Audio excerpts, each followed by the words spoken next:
Hello and welcome dito sa EE Lecture. So for today, ang i-discuss natin, it's about dun sa nakita kong post no, sa social media, yung about sa ground rod. So yung tanong ng isang social media user, talaga bang ibabaon yung 8 feet no, or yung 2.4 meters ng isang ground rod? Kasi di ba masyado siyang mahaba or let's say malalim no, mataas pa nga siya sa compare sa isang typical Filipino person no.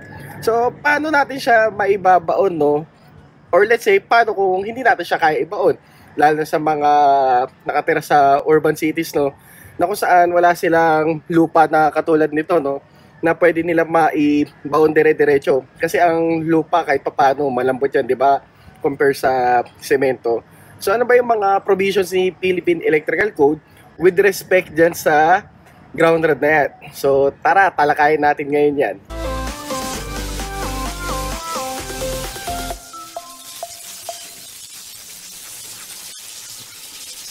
So ayan, bago magsimula ang discussion natin, no, i-credits lang pala natin kung saan natin kinuha yung mga images natin, no.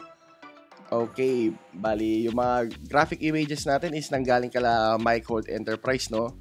So paki-follow na lang sila sa kanilang Facebook and YouTube page, no, kung gusto nyo pa matuto lalo or makita man lang, no, kung paano na-apply yung mga electrical codes natin.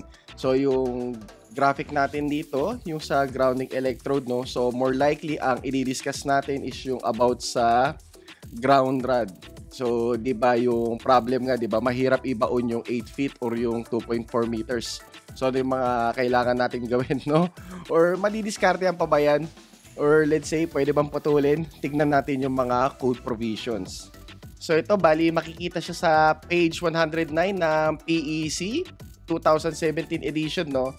So bali inedit ko yung mga picture nila at pinalitan natin ng PEC equivalent. So more likely kasi 'di ba sa NEC is naka-English, pero nowadays bali nilalagay na rin nila yung equivalent metric system dun sa electrical code nila.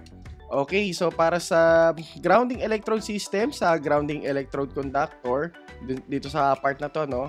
So sa rod and pipe electrode, so rod and pipe electrodes shall not be less than 2,400 mm or 2.4 meter or let's say 8 feet in length. Okay, so yung kung pupunta kayo ng hardware ngayon, no, so normally yung mga binibentang ground rod is nasa 5 feet. Swerte mo kapag nagbenta na 8 feet talaga yung length, tapos yung isa naman is yung 10 feet. So kung 10 feet yung bibilin mo, yung 8 feet dun ibabaon mo, bali naka-usli yung 2 feet. Okay, so shall consist of the following materials. So yung una is yung electrodes of pipe or conduit shall not be smaller than 20 mm raceway size, ayan, and whereof iron or steel shall have an outer surface galvanized or otherwise metal coated for corrosion protection. So mukhang yung na-feature natin kanina sa video, no, mukhang parang hindi ganun katindi yung corrosion protection niya. So for electrodes of rods of iron or steel shall be at least 16 mm in diameter unless listed siya. Okay? So bali tignan nga natin yung mga sample pictures nun. So ito yung mga uri ng mga ground rods, no. Yung 16 mm bali ano siya, kung naka NEC 5/8 inch, ayan, unless listed. So kung listed, ayan, makikita naman natin na meron silang marking. Pero yun yung nabili natin do sa hardware, no, bali wala naman siyang gano'ng lista. So ngayon, pupunta naman tayo sa part na kung paano ini-install yan, no. So ngayon kasi 'di ba, yung binasa nating provisions is more likely naka-focus dun sa ano ba dapat yung haba, tapos ano ba yung sizing ng grounding electrode.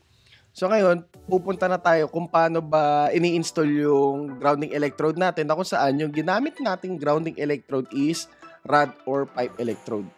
So sa page 110, so the electrode shall be installed such that at least, so yung 8 feet, no? Ayan, so yung 2,400 mm of length is in contact with the soil. So nakabaon talaga na buo yan, di ba? It shall be driven to a depth of not less than 2.4 meters or 2,400 mm. So, di ba, no choice ka, talaga kailangan mo ibaon yung 8 feet na yun. So, mas maganda siguro, bilhin mo is yung 10 feet, tapos markahan mo na lang yung bandang 8, no? And then, ibaon mo siya. Pero ayun nga lang, di ba, yung problem, mahirap siya ibaon. Lalo na kung meron ma-encounter yan na pato or cement or what. So, kung ganon, ano yung pwede natin gawin? So, except that, kung meron ma-encounter na bato, no, where rock bottom is encountered, the electrode shall be driven at an oblique angle not to exceed 45 degrees.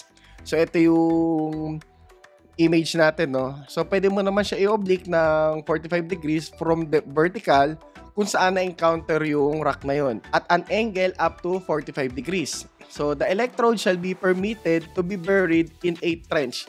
So, let's say, no, kung hindi talaga kaya, okay, pwede naman natin siya i-bury ng pahalang, hindi na siya pa-vertical. Pero at least, yung deep niya is 750 mm. So, upper end of the electrode shall be flush with or below ground level unless the above ground and the grounding electrode conductor attachment are protected against physical damage. So, di ba, ibabaon na lang natin siya ng pahalang since kung hindi feasible to, no, at least 750 mm yung deep niya. Tapos, yung mga clamps natin must be suitable for direct burial.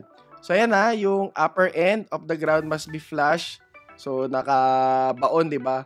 Or with underground. So, nasa underground na talaga siya. Unless, mapoprotektahan natin siya sa physical damage.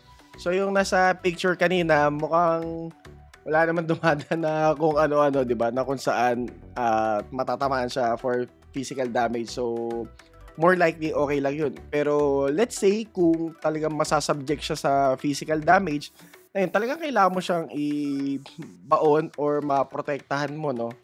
Talagang kailangan, dapat safe yung system natin.